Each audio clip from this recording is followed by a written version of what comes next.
Happy Saturday, everybody. We're gonna keep building our tabletop RPG world, and I'm also, we're gonna build some NPCs, because today's topic is character, or how I learned to stop worrying and love the NPC.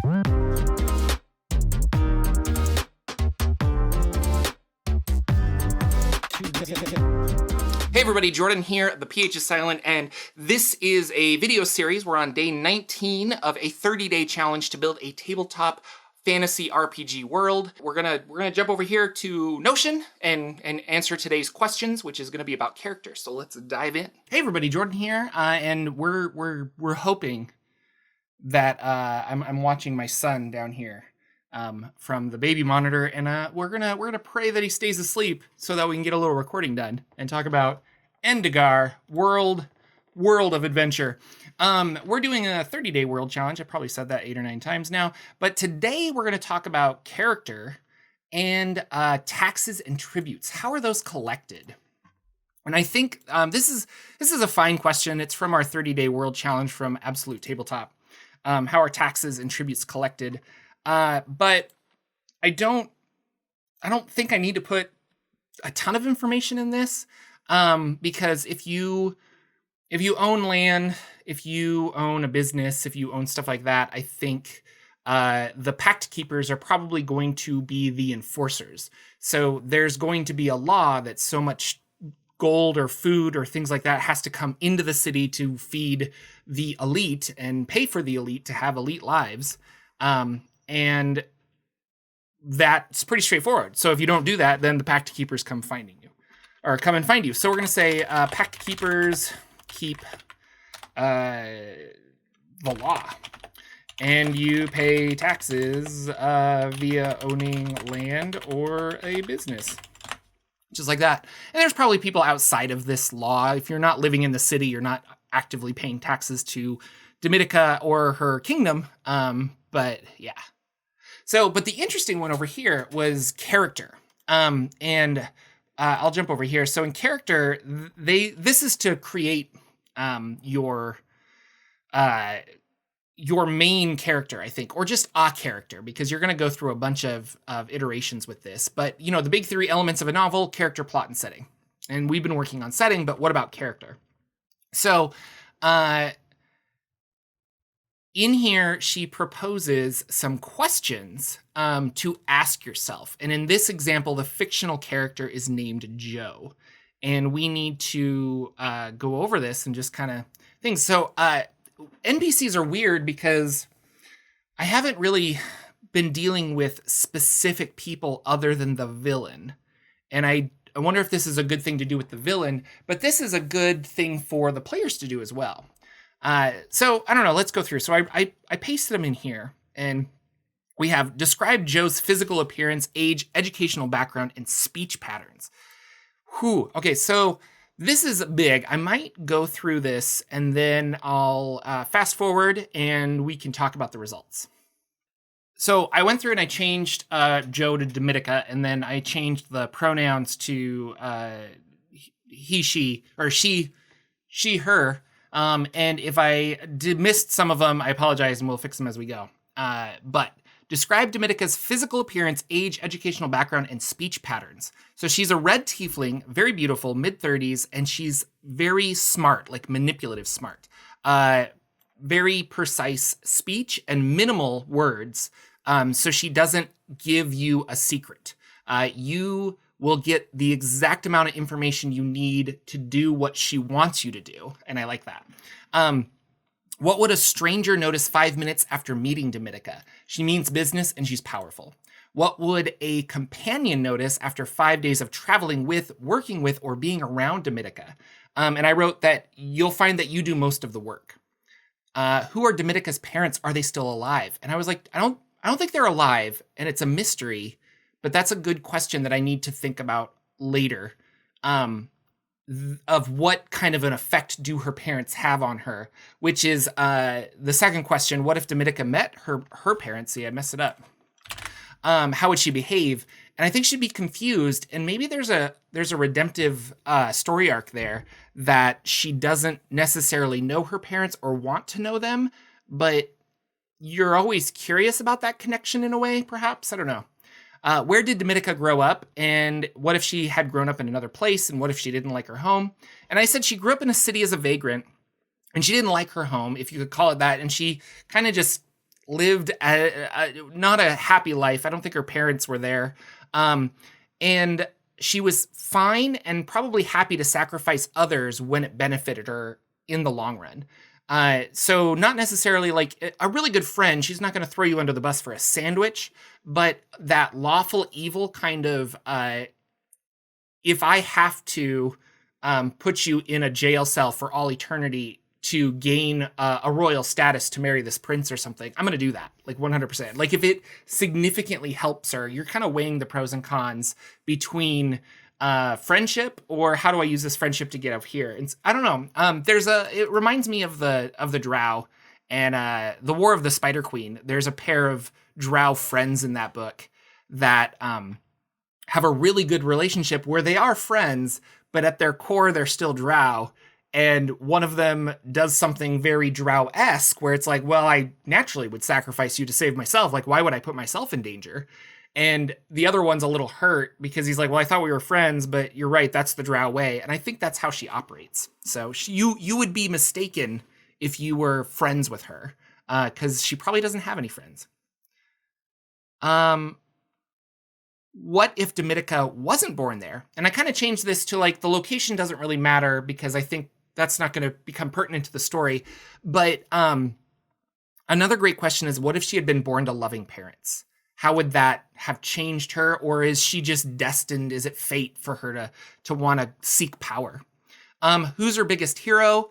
And what if she met her hero? I think it's herself. Like, I think she looks up to herself. And this is what, like, look at what I've done. I pulled myself up here and I've done all of this stuff.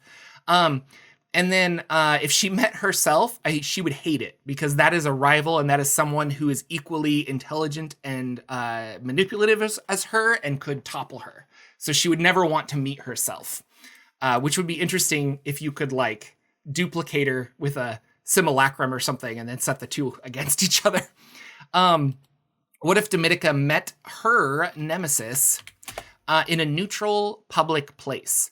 It would be one of those manipulative things. Like if it was like, well, I can't attack you here because they'll know, but we can have a conversation and maybe through that conversation, I can agitate you enough to do something that would then either give me information or allow the natural system put in place to deal with you. So if I pushed you to the point of causing a scene and then I'm fine. Like, we were just having a conversation and this person went crazy. And then, the police show up and take that person away.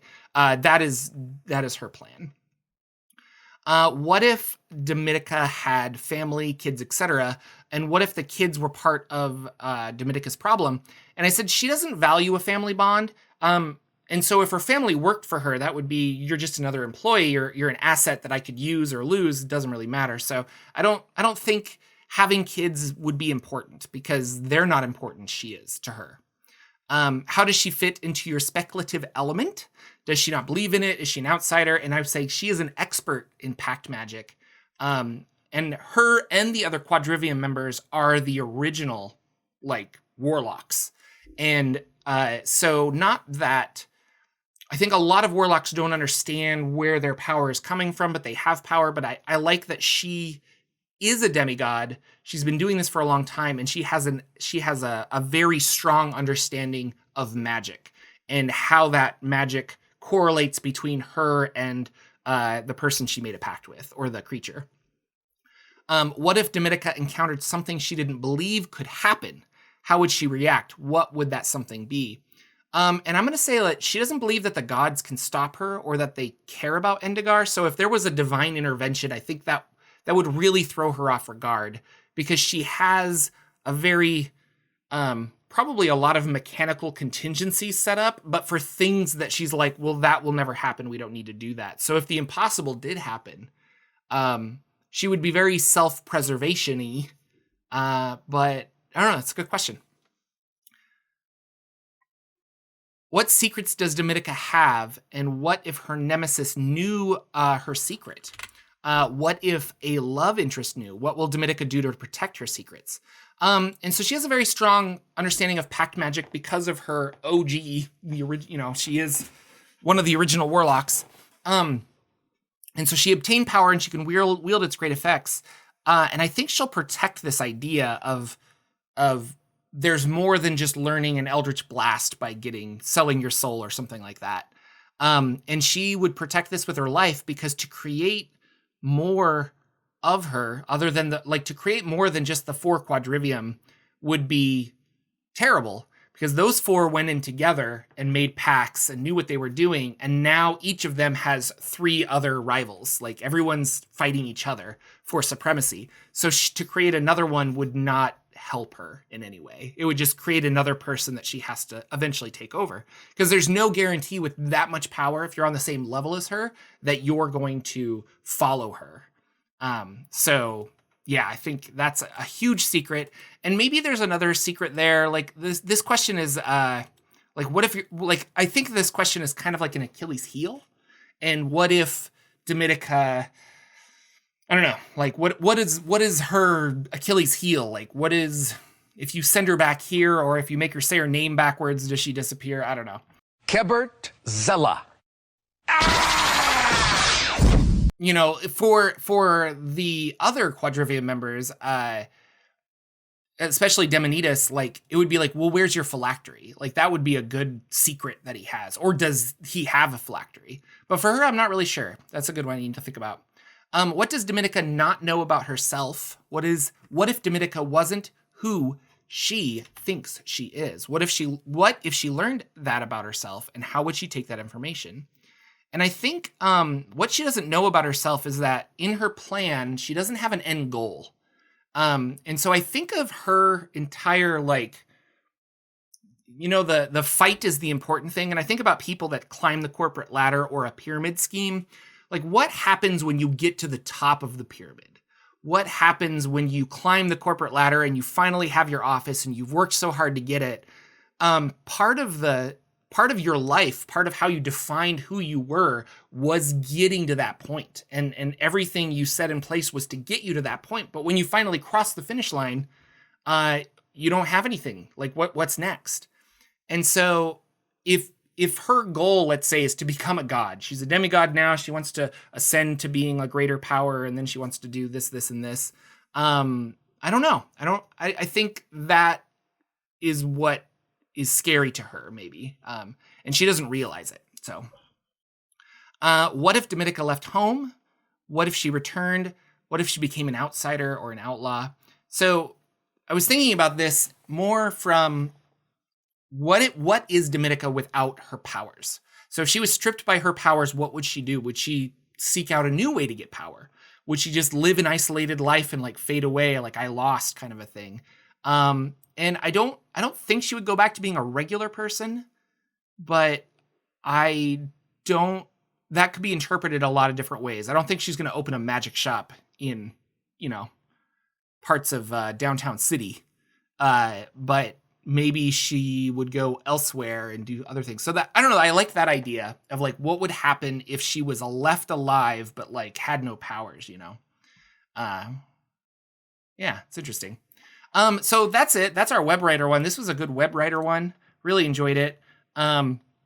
Tomorrow is Sunday, and so that'll be 12:20, and we've got lots of stuff. I wanted to step really quick though. I found this website that I should talk about, and it's Paths Peculiar, which is fun, and it's a blog that somebody wrote on the 13th of December, and I saw this on Twitter, and I followed it and copied the link and stuff. And it's very short, but it's really good about things you don't need to know and things you need to know, creating a custom fantasy setting. And then it particularly says, start small and go big. And I've done the opposite, where I really wanted to have a whole map and I wanted to kind of zoom in where I needed to zoom in. But I very much feel that this is a great way to go. So this is a quick read. I'll link it down below, and I encourage you guys to check it out. Just it's another perspective, and it's kind of fun. So there you go. Paths Peculiar. Thank you, patrons, so much for being awesome and subscribing and just doing super cool stuff. We're talking about all kinds of cool things, Endegar, in the Discord. We are also, which anyone can join, but there is a separate Patreon section, I should add. And if you have your Discord tied to your Patreon account, it will automatically add you to those areas. So you are good to go. With that, I'm on Christmas break. So I'm going to try and do maybe some streaming in the evenings, hammer out these videos in the afternoon, and then do a lot of writing for both Endegar and another project that I'm working on where I'm trying to, I'm hacking a old tabletop role-playing game to kind of make it my own. And I thought that'd be fun. So yeah, anyway, I'll talk to you guys later. See you tomorrow, and I hope you have a wonderful day. Bye, everyone.